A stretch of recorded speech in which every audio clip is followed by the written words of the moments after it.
So my first actual paying job was in the years in between my college semesters, and I worked in a commercial kitchen in a conference center, washing what seemed like millions and millions and millions of pots and pans and dishes every day, all week long, all summer long. I got paid minimal wage. In fact, I never saw any of it because I think I spent most of it to eat, just to go out to eat. So I don't remember what I made, very little. But that was the earliest job I can remember that I had, that I really actually made a check, that I got a paycheck. So, what about you? Well, if I think about the earliest job I got paid for, I got to do commercial work when I was in elementary school. Oh, wow. I made a recycling company commercial. I did some work with the local Fox channel in Richmond, Virginia, and I think we got paid in like bonds. Oh, education bonds. Probably. Probably. But I do see that impact on my life in years later, and that's fun to think about that as my earliest paid work. Wow. I was about 16 when I took my first job at a toy store in the mall. I wasn't blessed to be a local celebrity like Amy here, but I worked with children and parents as they would come in and select a toy. But it just paid minimum wage, which at that time was probably $7 an hour. Oh, wow. Yeah.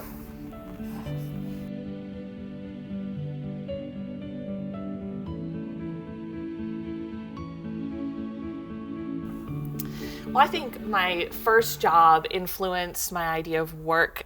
I think that I thought work could be fun early on. I developed a love of theater and performing and for the performing arts. And since then, I've generally always worked for nonprofits, either with the performing arts or more recently with the United Methodist Church.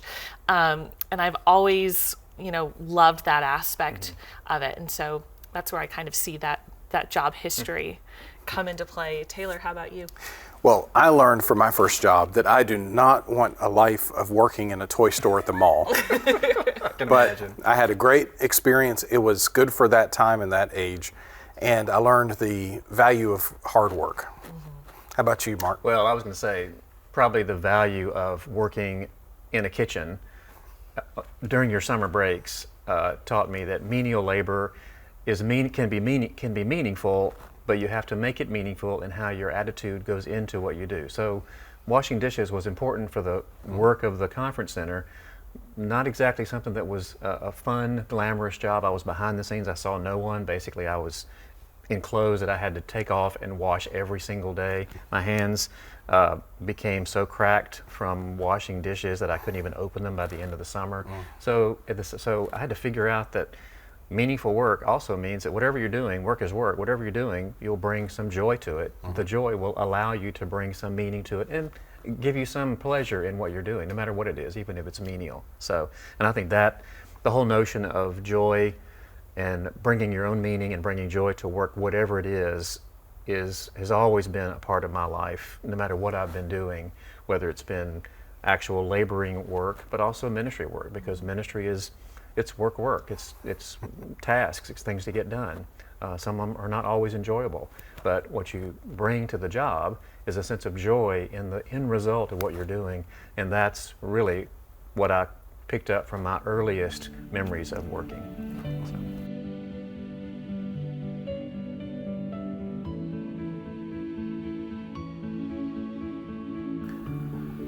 If I were to try to describe the work that God has called me to do today, which is work as a pastor in a local church, I would describe it as rewarding and fulfilling, but also very challenging. But I wouldn't want to trade that challenge for something that I didn't feel called to do. I'd rather do what I feel called to do, even if it's challenging. Sometimes the best jobs are not always the easiest jobs. How about you, Amy? I find it difficult to really describe the work I'm called to at the moment. I'm a writer, I'm a project manager, I'm a full-time parent who's the primary person in charge in our household when it comes to the kids. And so it's a lot of small, different, mostly unpaid things. But it's all rewarding, and I get to kind of schedule our days and try and keep the focus, on God in our household, and growing our children into, good people who see the world around them and notice emotions and notice people. And so that's where I'm called to at the moment. It's extremely fulfilling and joyful. How about you? Well, I would say when I was ordained, my father reminded me at the beginning that what I was being ordained into was a calling of a ministry of interruptions, and I had to figure out what that meant along the way. But I have since then realized that was the wisest thing anyone could tell me, because ministry is not a 9 to 5 daily thing that you get. You open a folder at 9 in the morning, you close it at 5, and you walk away. Mostly it's in the middle of doing things that something else comes up. And so my calling is to almost in some ways be present with whatever it comes up. And that in that presence, I'm teaching, for the most part, attentiveness to God in those moments. Paying attention to who God is, who we are, what God's purposes are in the world. And that's my calling, is to kind of be available and be ready to present God in some way to those who are looking for God and may not be paying attention. So that's how I look at my calling.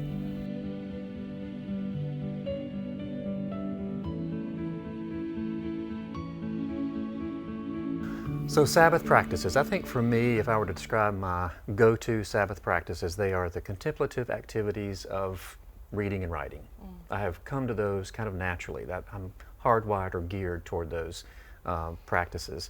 Outside of worship, which I think is a Sabbath practice for me always, there's still a sense in which I need time to just reflect, not just on my own thoughts, but other people's thoughts, and listen to where God is either overhearing me or intersecting where those thoughts and words are coming to me in that way. And so I really have, time is to me a holy thing, like Heschel said, that Sabbath is about holiness of time. And I do think for me, Sabbath keeping is about holy timekeeping. And so I do try to keep time with myself through what I read and what I write on a regular basis. And that's really where I find my most Sabbath keeping happening. How about you? I mean, I struggle with a really set Sabbath practice, but my one weekly that I do is baking bread for communion. And so that practice of, and it's a multi-step, often multi-day practice where I mix the dough one day and then it rises and then I can put it in the fridge. And then oftentimes on Saturday, the day before church, I pull it out, I shape it, I braid it and let it rise again, and then I bake it. And then it's the Sabbath practice of remembering to take it with us as we leave for church the next morning. Without it. And placing it, even just getting to church, placing it on the plate, on church, covering it nicely with the towel, so that when our pastor, who's one of my best friends, goes up to begin Holy Communion, it's set for her. I know that she doesn't even have to check under the towel. She knows it's there. And so that is a weekly Sabbath practice that's good for me, that I really, really enjoy. Amy, I could smell the bread baking as you were describing it. And for me, one of the most important things for a Sabbath time is to not do anything that has to do with my main job unless it's an emergency, my work as a pastor. Just putting aside those emails and text messages, and I'll get to them later, because Sabbath is a time for me and God. And some of that is spiritual disciplines and things that one might associate with a Sabbath. And some of it's things that are just anything but work, just something recreational, something that's easy, and doesn't involve thinking about church all the time.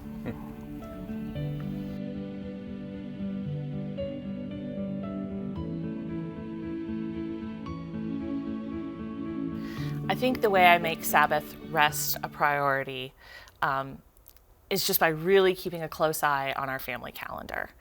I'm very conscious of how many things we schedule into a weekend, what our timing looks like, and I really don't like a weekend that feels like we're going from one activity to another, eating on the run, getting back, bedtime right away.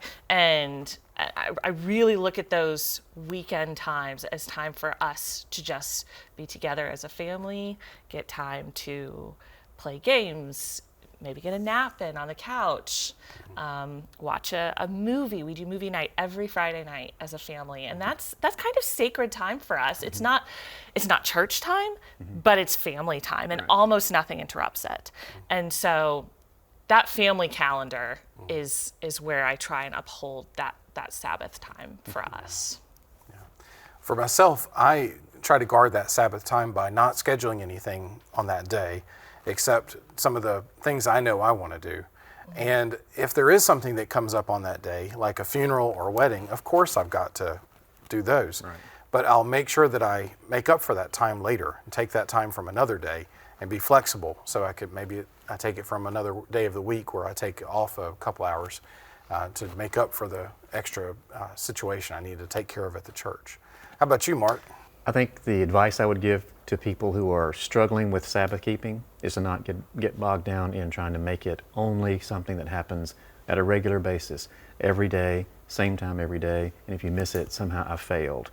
The notion of failing at Sabbath seems to be not really a thing.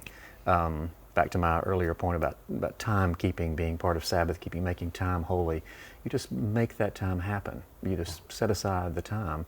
If you miss a day, that's not really the point. The point is what you do with the time you do take, and that is something that's an ongoing practice that you get into. Whether it's regular is one thing, but it's more habitual than it is regular, I think.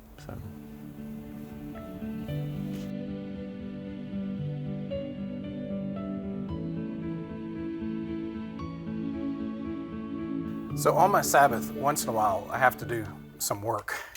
And that might be a wedding or a funeral or something that really is scheduled. But I tend to take my Sabbath on a Friday, and people schedule their wedding rehearsals on Fridays and wedding on Saturday, so it has to be that way. So I can't tell them very well, well, I'm sorry, I'm not going to be available then. So what I'll do is schedule that time at another point and work out some way to still make that time meaningful. Presiding over a wedding or a funeral is extremely meaningful, and I still feel nourished by the experience of working with that family through whatever they're going through, whether it's a high or a low. So I'll find a way, and God finds a way to make it meaningful. How about you, Mark? Well, it turns out that several years ago I became a beekeeper. And I don't think I really entered the practice of beekeeping in order to make it a Sabbath practice. It was sort of in the process that I realized there are times at which the work, it's hard work. It's hot, sticky, especially in the summer. But there are times when it's not that you are just in the midst of a hive of bees, and they are just either around you or near you, and you listen to the hum, or you're opening a box and you watch the bees at work. And there have been times in which I felt like, wow, this is something more than what I signed up for. This is not just beekeeping. The bees in some way were sort of keeping me, and I could sense just kind of a connection to the natural world, God's creation. And I felt like this is kind of what Sabbath is about, is having that awareness that you and God are in sync for a moment of time. So at times my beekeeping is, I'm sure other people wouldn't call it Sabbath keeping, but I find beekeeping to be Sabbath keeping. So, how about you? That's beautiful. One of the other ways I take Sabbath for myself is going on hikes, and I love hiking through the local parks. And every so often I'll have a friend reach out, can I come hike with you? Can I come walk with you? And I love that because I feel like I don't get to see my friends enough. But I have found that the conversations in the woods on those, 2 or 3 miles are really special. They're really holy for both of us. And so those are moments where I've kind of broken from my routine and invited somebody along with me, or they've invited themselves, and they're really, really special moments.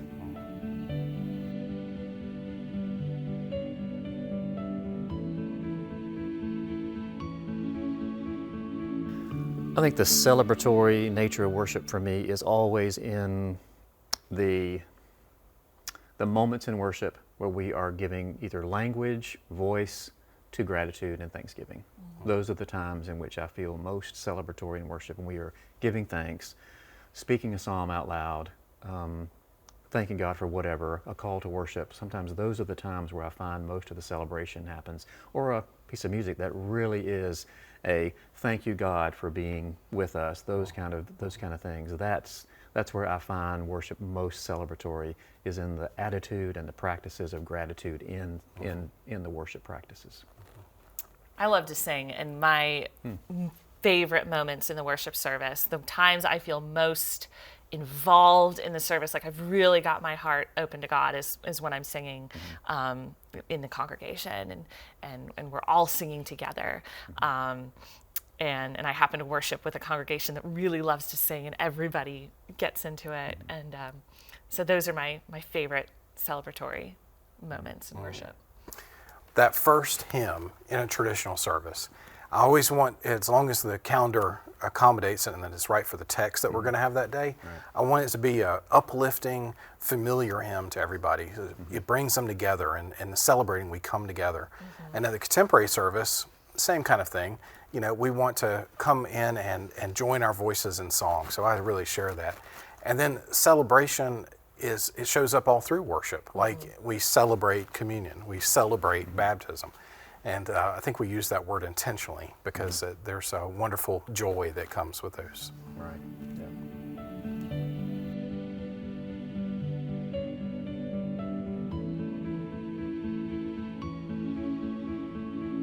When I've planned worship in the past, I am one who's sort of a stickler for weekly communion.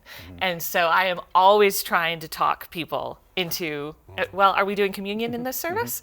And so for me, that celebration of Holy Communion is I think, I'm always the person, we're going to do communion in this service, right? That's good.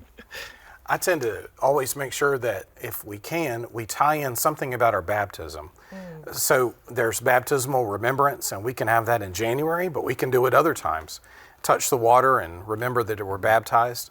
And then when someone joins the church, I make sure that we go through all the questions, even if they're transferring to our church and they answer the questions somewhere else. I want us to answer those questions again as a person coming forward and as a church. So that's how I try to fit celebration in wherever I can. Mark, what do you think? For me, I tend to be the guy in worship who is the one who puts up and creates the visuals for worship, whether it's on the altar, where it's on the wall, even anywhere in the sanctuary. And those times in particular, I think what I strive for is color, visual impact, symbols that engage the viewer and the worshiper, so that when they go into worship, whatever the theme of worship is, whatever we're celebrating in worship, they're going to see that and feel that in everything that they're around, or everything that's around them. And so I do specifically try to be intentional about what we see in worship on a regular basis, so that what we hear and what we're celebrating or worshiping is what we're seeing. It's sort of all comes together.